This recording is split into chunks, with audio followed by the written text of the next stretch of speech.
You can't imagine the pain and devastation that I feel. Those are the words of a mother who lost her daughter.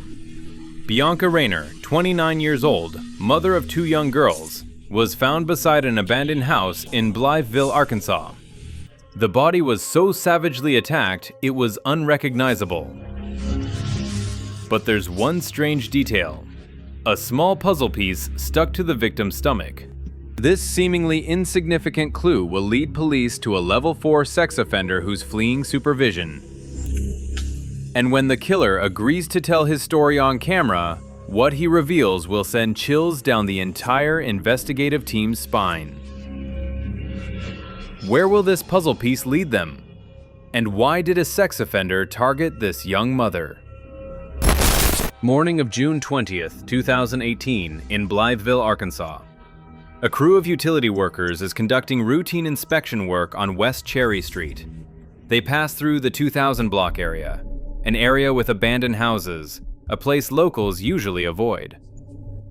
Around 10 a.m., they see something that makes them stop immediately. Next to one of the abandoned houses, in the middle of some bushes, is a body. A 911 call is placed immediately. The workers report finding a body in the West Cherry Street area. They refuse to get any closer, their trembling voices revealing their level of panic. What they just witnessed gave them quite a shock. We have a phone call from out there. Yes, I think I just found a dead body. Where at, sir? I am on the intersection of 21st and Cherry. Walked up on it. I didn't get super close.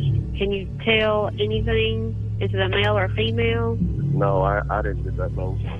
Is it a black male? Is it a black person or a white person? It's a black person. How far are you from it? Sergeant Danner arrives at the scene. Just minutes later, Sergeant Michael Danner of the Blytheville Police Department receives the dispatch call.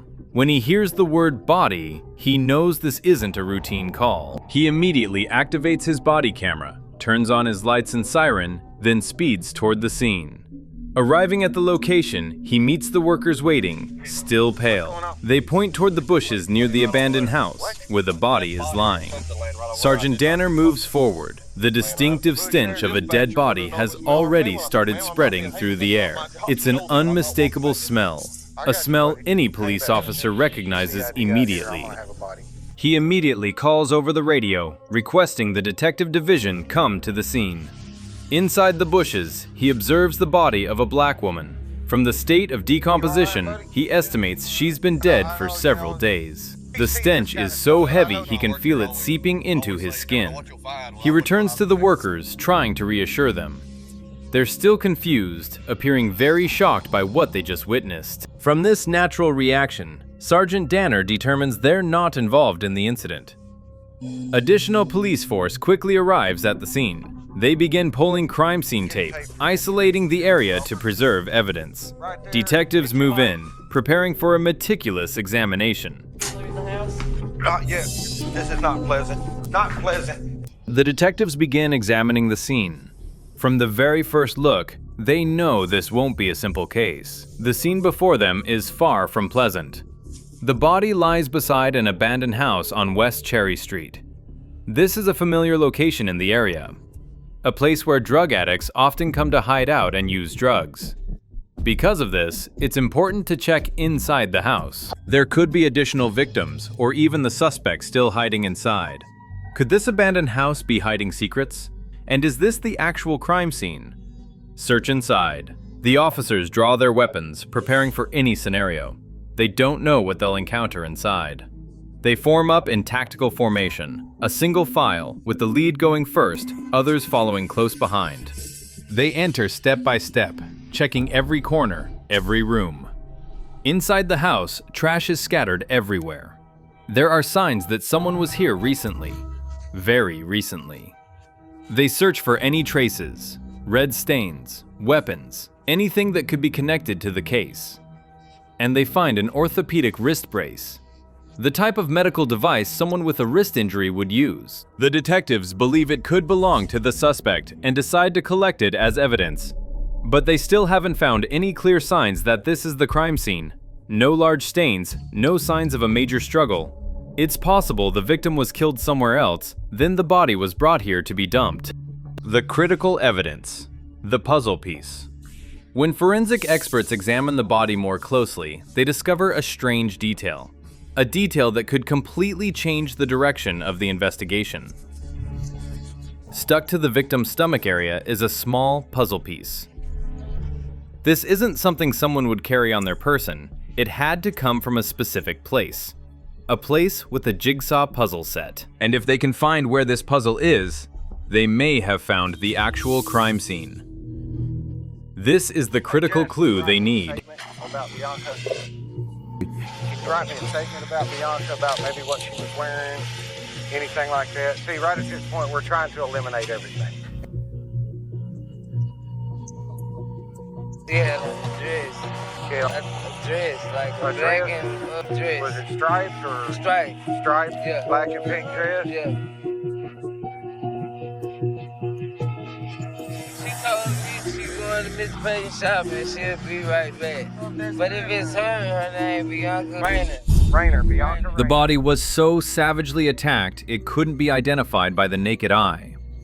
The detectives have to rely on fingerprints and missing persons records to determine identity.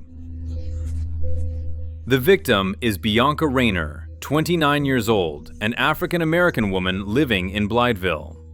She's the mother of 2 young girls and had been reported missing by her family several days earlier. This isn't just an ordinary murder case. This is the tragedy of a broken family. 2 children just lost their mother. An elderly mother now has to bear the responsibility of raising 2 granddaughters. A family's pain now becomes the motivation driving the detectives to find the killer as soon as possible. On June 22, 2018, the Arkansas State Medical Examiner issues an official conclusion. This is a homicide. The cause of death will soon be clarified, and it will reveal a truth far more brutal than anything they ever imagined. A day and a half or 2 days. Who committed this horrific crime against a young mother?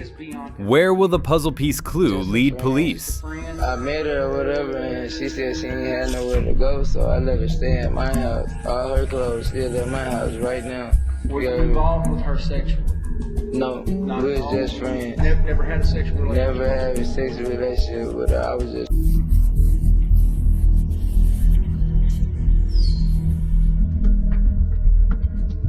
A day and a half or 2 days ago, where did she tell you she was going? I gave her $6 to go get a pack of cigarettes, and after that, I ain't seen her. What's that on your arm there, Jasper? What's on the back side of your arm there?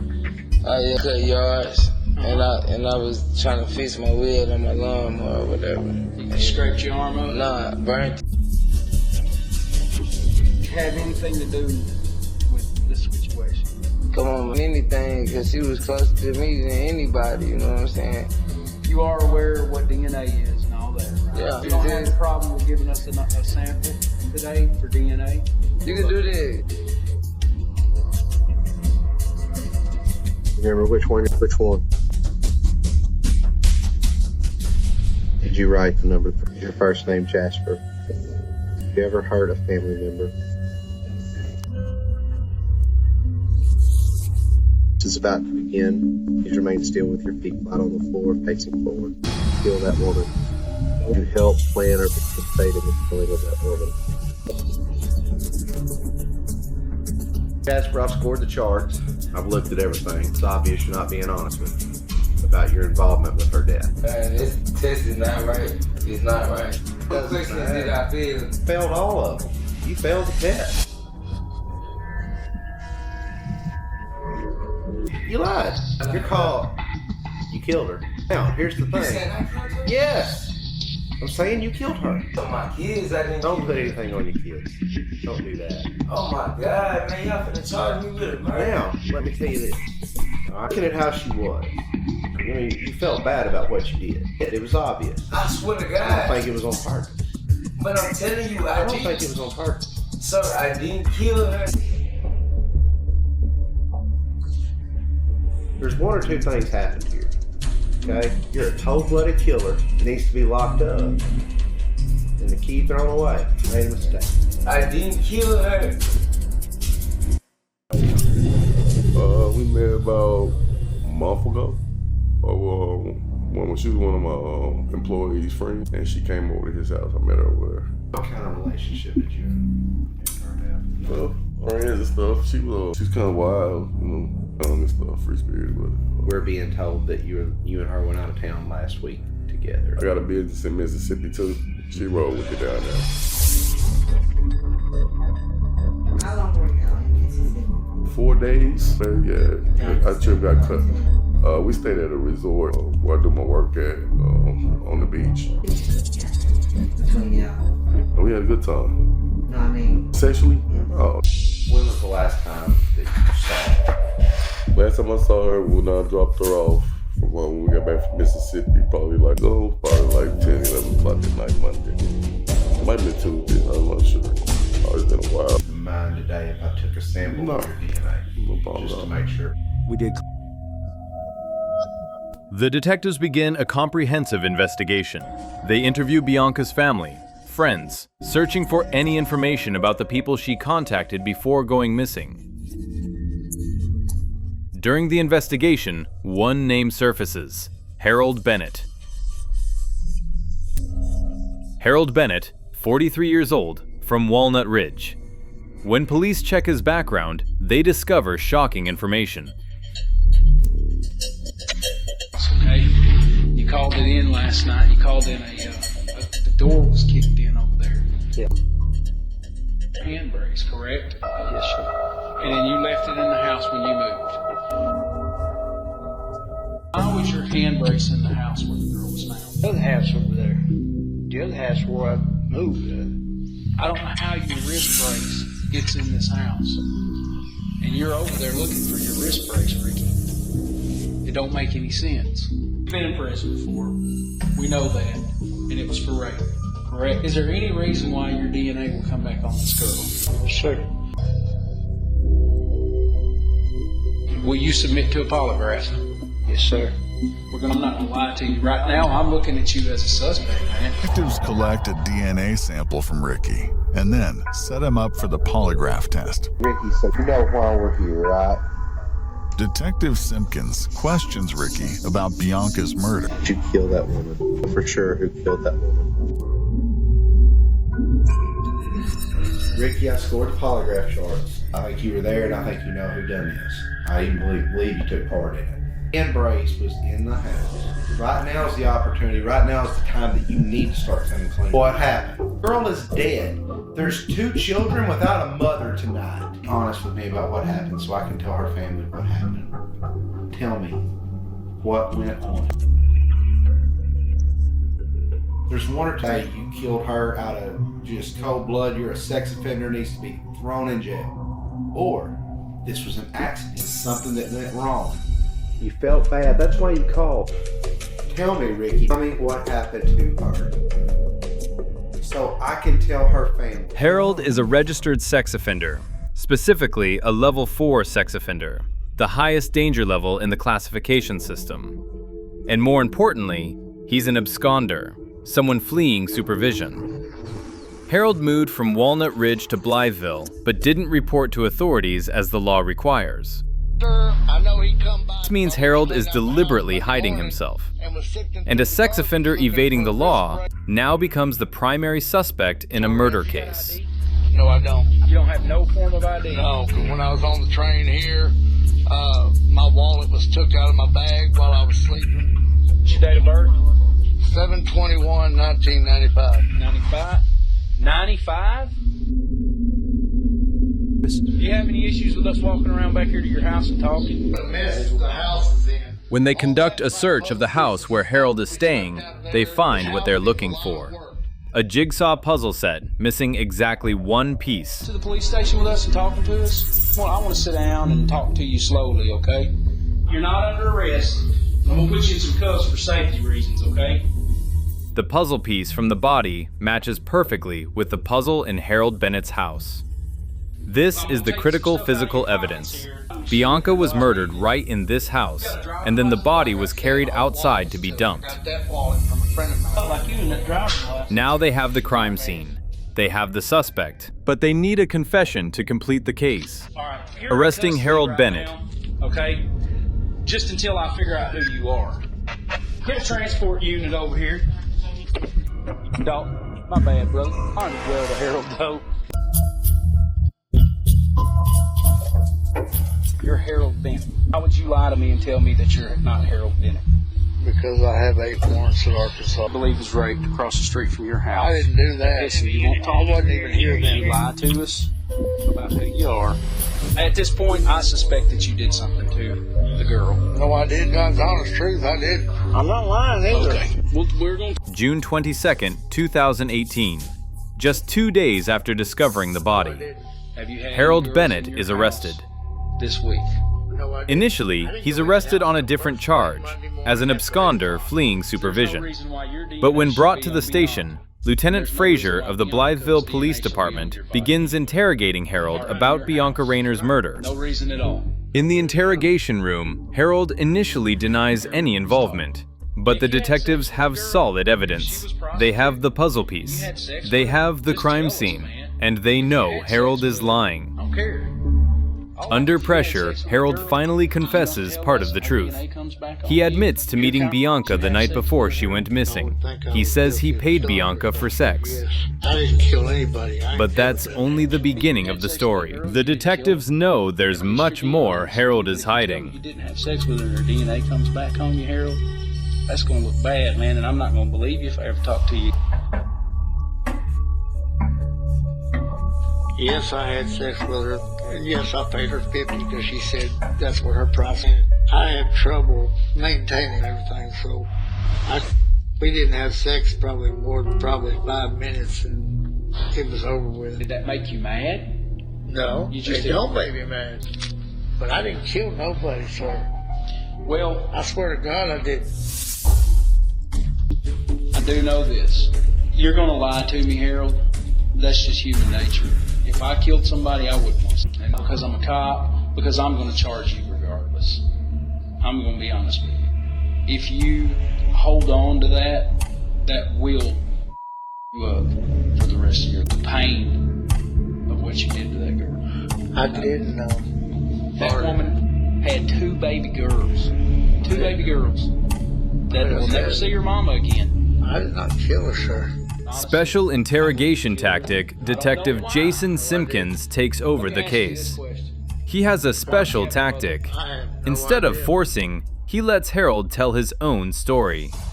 He proposes recording the entire process of Harold reenacting the incident at the scene. And surprisingly, Harold agrees. This is an extremely rare occurrence. A murder suspect voluntarily telling his own story, reenacting his actions on camera. The detectives know this is an opportunity they can't miss. Harold Bennett agrees to reenact the case on camera. But what will his statement reveal? And is it the whole truth? Detective Jason Simpkins leads Harold Bennett back to the house where the crime occurred. The body camera records every detail, every word, every gesture of the suspect. Harold begins telling his story. He tries to claim this was an act of self-defense. He guides the detective through the house, showing them where Bianca was standing. He claims she had a small knife and she attacked him first. But the detectives know clearly this is just an excuse. They let Harold continue talking, observing every detail in his body language, reenacting the brutal act. Harold says that when Bianca lunged at him, he picked up a metal rod. He explains with a strange tone, as if telling an ordinary story. But the truth is completely different. Each time he struck Bianca and she passed out, when she came to, he continued assaulting her. He says he hit her not just once, but many times. Harold speaks with a strange tone, seemingly proud of what he did. He describes each blow, each moment in gruesome detail. Boom! Okay, boom! And then, the most chilling detail. Harold tells about the moment Bianca died. He sat down, smoked a cigarette, asking himself what he should do. But the detectives noticed something strange. Harold says he felt guilty, but his body language shows otherwise. He seems excited reliving that moment, getting to retell and show what he did. Dumping the body. Harold continues telling how he dumped Bianca's body. He dragged her across the street in a trash can and dumped her beside the house on West Cherry Street, where the body was discovered 2 days later. After finishing the reenactment, Harold leads the detectives to a specific location in the house. He says there's evidence he wants police to retrieve, something hidden in the kitchen. When the detectives check, they find the metal rod Harold used to beat Bianca, and along with it, a .32 caliber handgun. This is an important discovery, but there's still one secret Harold is hiding, a secret that will completely change the nature of the case. The video confession is complete, but a discovery from the medical examiner will expose the truth Harold is trying to hide. While the investigative team is reviewing the video confession, the prosecutor's office receives an official report from the Arkansas State Medical Examiner. It's information about the cause of death of Bianca Rener, and this information is completely unexpected. Bianca wasn't just beaten with the metal rod, she was shot. This is a complete twist. In the entire video confession lasting nearly an hour, Harold never mentioned shooting. He only talked about using the metal rod to beat Bianca while she attacked him with the knife. He deliberately omitted the most important detail. Harold tried to portray the incident as an act of self-defense. But when someone shoots the victim, this clearly is no longer self-defense. This is deliberate murder with a high degree of brutality. Ballistics analysis. Forensic experts conduct ballistics analysis on the .32 caliber revolver that Harold turned over.